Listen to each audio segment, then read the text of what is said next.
काँग्रेस हायकमांडकडून विजय वडेट्टीवारांना notice दिल्याची सूत्रांची माहिती। जनसुरक्षा विधेयकाला अधिवेशनात विरोध का केला नाही यासाठी कारणे दाखवा नोटीस दिल्याची माहिती।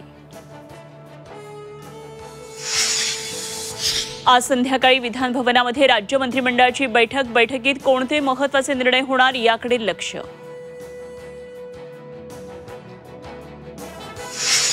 राज्यात प्लास्टिक फुलांवर बंदी, फुल उत्पादकांच्या हितासाठी मंत्री भरत गोगावले यांची घोषणा होताच दादरमध्ये प्लास्टिक फुलांची होळी।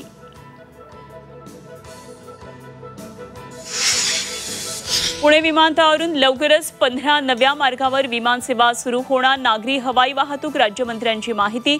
मार्ग निश्चितीचं काम सुरू।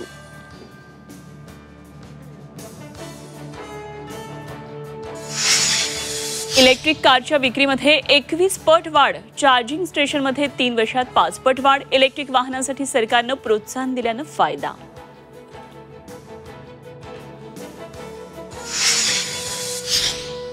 आणि राज्यातल्या धरणसाठ्यामध्ये लक्षणीय वाढ। राज्यातला एकूण पाणीसाठा 65%। कोकण पुणे विभागातला जलसाठा सर्वाधिक। यंदा पाणी टंचाईची चिंता होणार दूर।